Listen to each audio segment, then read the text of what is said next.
Myself Akash Puri and welcome to the Akash Sir Institute. Today we are going to discuss about 12th class physics first chapter. First chapter is a electrostatic force field. Clear? जिसमें हम देखेंगे स्थिर विद्युत बल और क्षेत्र. ये हमारे 12th क्लास फिजिक्स में फर्स्ट चैप्टर है. हमारी फर्स्ट यूनिट में 3 चैप्टर दिए हैं फिजिक्स में, जिसको हमें पूरी तरह से अच्छे से पढ़ना है. क्लियर है? First of all we are discuss about the definition of science and physics. It seems to me that you know very well what is the definition of science and physics. फिर भी मैं थोड़ा सा basic आपको बता देता हूं कि साइंस क्या होती है और फिजिक्स क्या होता है. क्लियर? तो साइंस के विषय में यदि मैं बात करूं तो जो साइंस वर्ड है, साइंस वर्ड लैटिन लैंग्वेज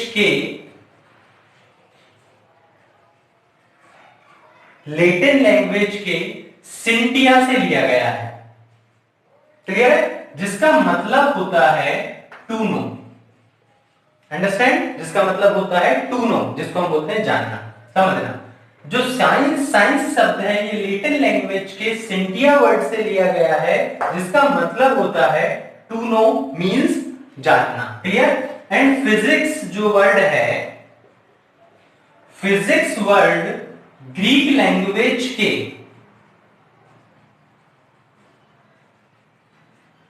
किसके? ग्रीक लैंग्वेज के फ्यूसिस वर्ड से बना है, जिसका मतलब होता है नेचर. क्लियर है?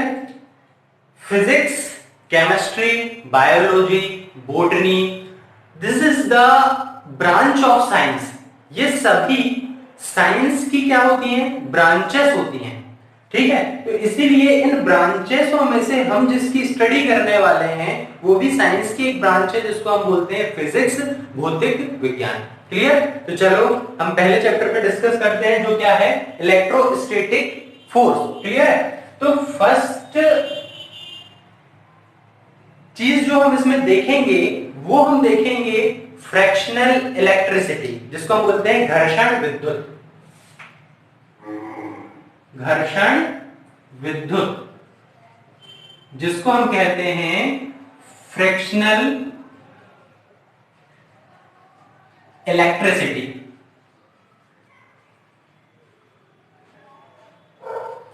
अंडरस्टैंड? वर्ड से ही क्लियर हो रहा है कि घर्षण विद्युत मतलब ऐसी विद्युत जो किससे उत्पन्न हो रही हो? घर्षण से उत्पन्न हो रही हो. क्लियर? उस विद्युत को हम क्या बोलेंगे? घर्षण विद्युत कहेंगे. क्लियर?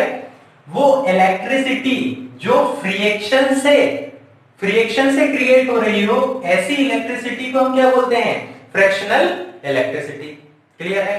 इलेक्ट्रिसिटी. ठीक है? एज ए एग्जांपल हम इसे ट्रीट करते हैं. एक एग्जांपल मैं आपको बता रहा हूं, आप उस एग्जांपल को घर पे भी करके देख सकते हैं. यदि हम किसी व्यक्ति को प्लास्टिक की चेयर पे बैठाएं और उसके दोनों हाथ को हम ऊपर रखें और पैर को हम जमीन में टच ना होने दें और टॉवेल से यदि उसकी पीछे बैक पे प्लास्टिक में यदि हम फ्रैक्शन करते हैं, मारते हैं, तो कुछ समय बाद जब कुर्सी में बैठे हुए व्यक्ति को हम टच करते हैं तो हमें करंट लगता है. क्लियर? मतलब कि उसमें एक इलेक्ट्रिसिटी क्रिएट हुई है. वो इलेक्ट्रिसिटी किस कारण क्रिएट हुई है? तो फ्रैक्शनल के कारण क्रिएट हुई है. अंडरस्टैंड?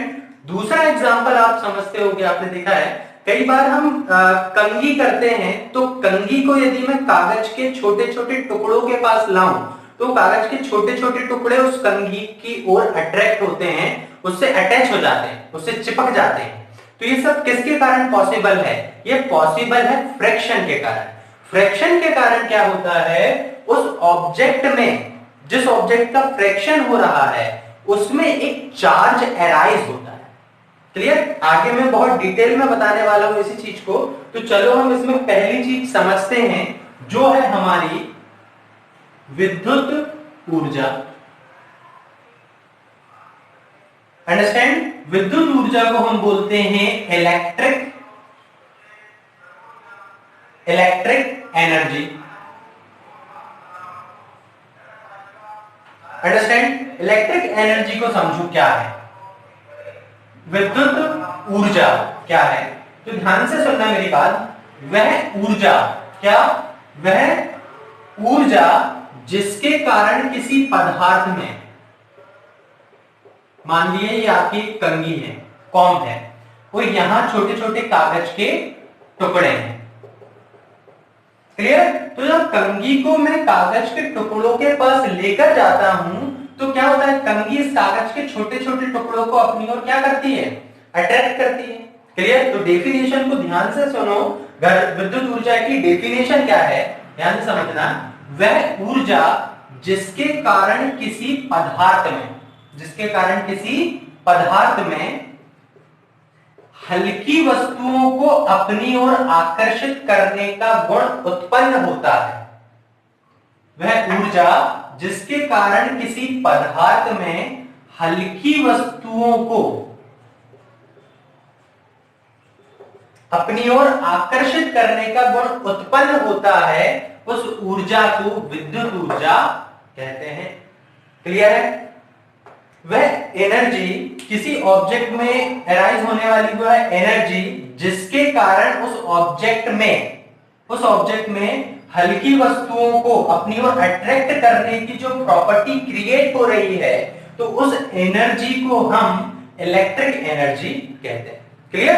वह एनर्जी जिसके कारण किसी ऑब्जेक्ट या मीटर में किसी स्मॉलर ऑब्जेक्ट को अपनी ओर अट्रैक्ट करने की प्रॉपर्टी क्रिएट होती है, उस एनर्जी को हम इलेक्ट्रिक एनर्जी कहते हैं।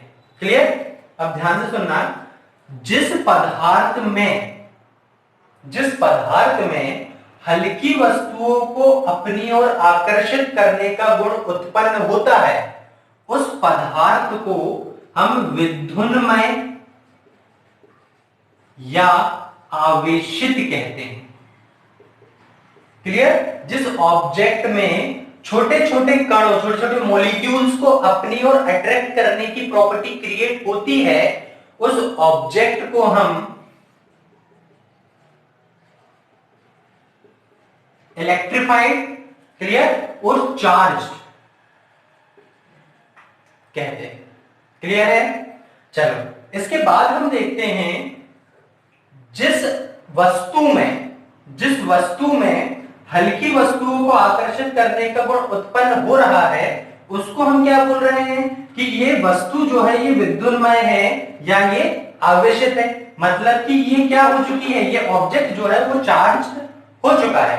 चार्ज हो चुका है मतलब उसमें चार्ज कहीं ना कहीं से आ गए हैं, जिसके कारण ही वो क्या कर रही है, हल्की ऑब्जेक्ट को अपनी ओर अट्रैक्ट कर रही है। क्लियर है? तो चलो हम डिस्कस कर रहे हैं आवेश पर, आवेश के प्रकार पर। आवेश तो हम समझ गए, जो इसमें उत्पन्न हो रहा है वही क्या है, आवेश है। तो आवेश के प्रकार हम देखते हैं, kinds of charge.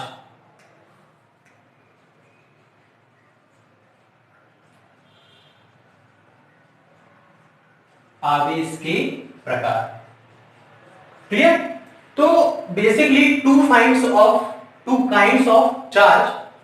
First is a positive charge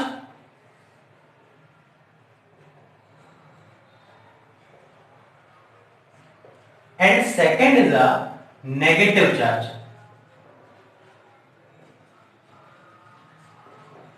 understand? अब बात ये आती है कि कोई आपसे पूछ ले कि पॉजिटिव चार्ज की डेफिनेशन क्या है, धनात्मक आवेश की परिभाषा क्या है। दिस इज अ धनात्मक आवेश और ये है ऋणात्मक आवेश। क्लियर? ठीक है। यदि ये कहा जाए कि पॉजिटिव चार्ज की डेफिनेशन क्या है, तो हम क्या बताएंगे, किस तरह से उसको एक्सप्लेन करेंगे। ठीक है? तो हम ये समझते हैं, इसको मैं एज अ एग्जांपल हम समझते हैं कि क्या है। तो फर्स्ट एक्सपेरिमेंट मैं आपको बता रहा हूं।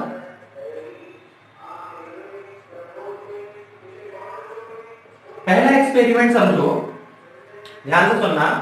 मान लो ये आपके पास एक कांच की रॉड है, क्लियर है, this is a rod of glass, जिसको हम बोलते हैं कांच की छड़, और ये आपका कपड़ा है जो कि किसका है, रेशम का कपड़ा। अंडरस्टैंड?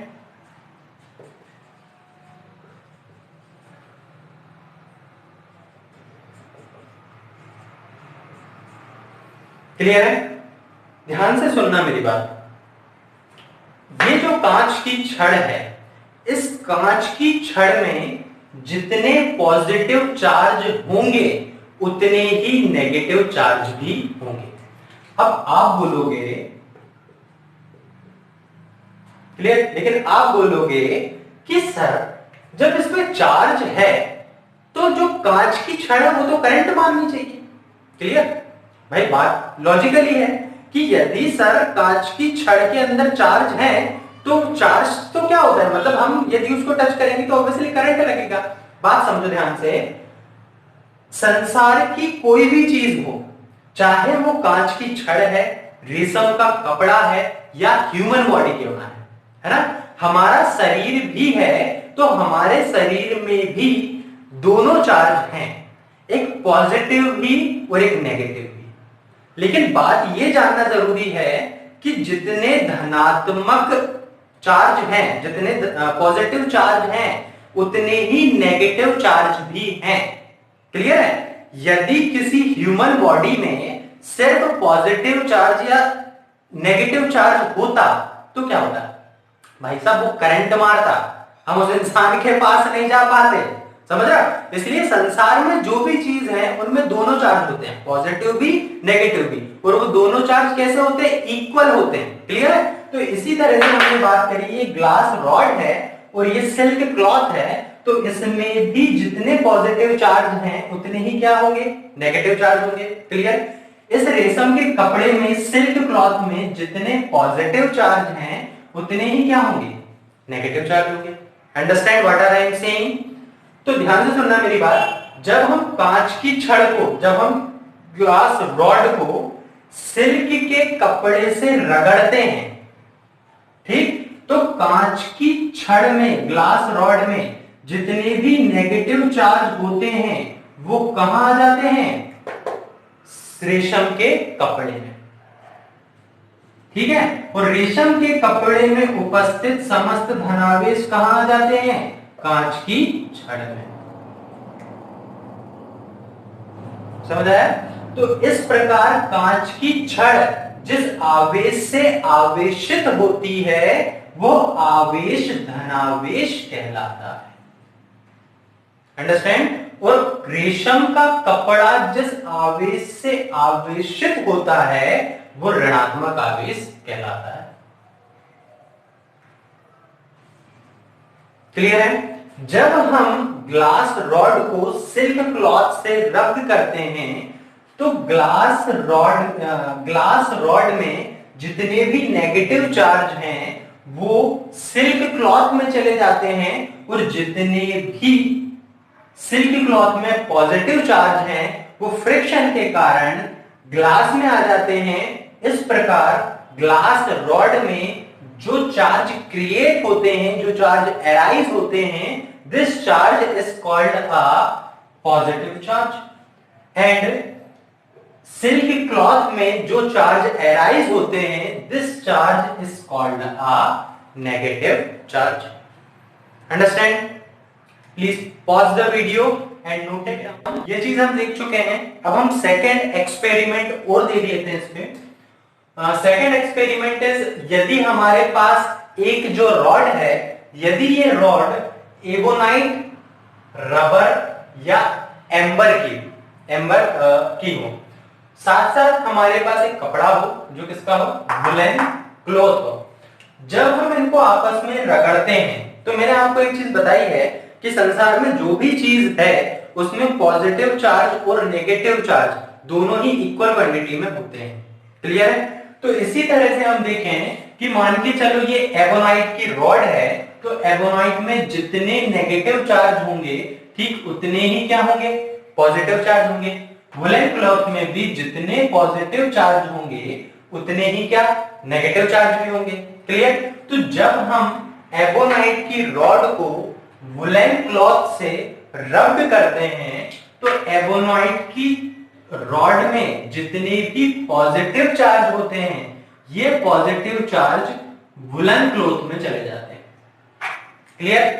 ये सभी कहां आ जाते हैं? वुलन क्लॉथ में आ जाते हैं। ठीक? और वुलन क्लॉथ में जितने भी नेगेटिव चार्ज होते हैं ये नेगेटिव चार्ज कहां आ जाते हैं?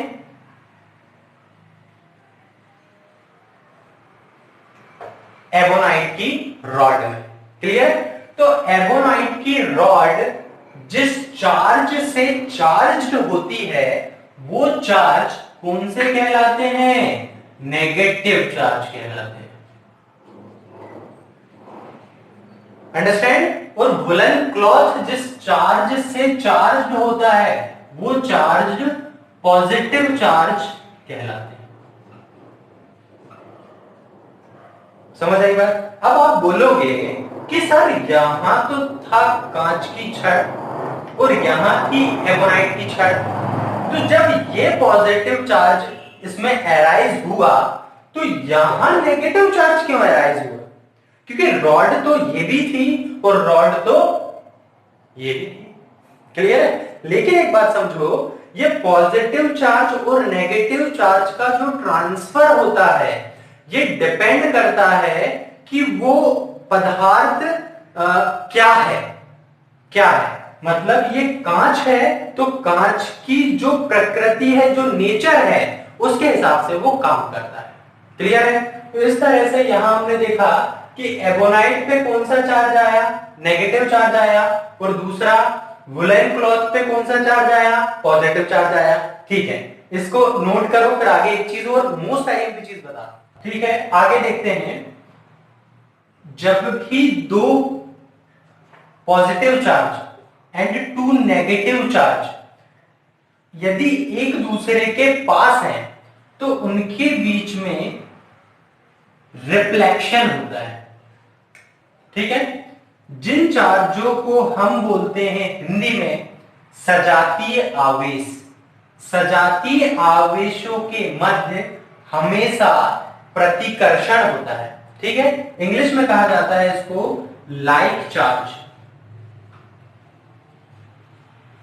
ठीक है? Like charge always replace to each other, understand?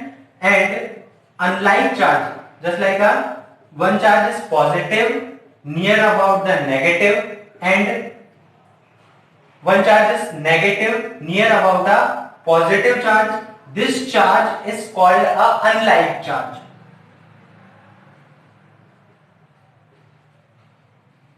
Unlike charge and unlike charge attract to each other.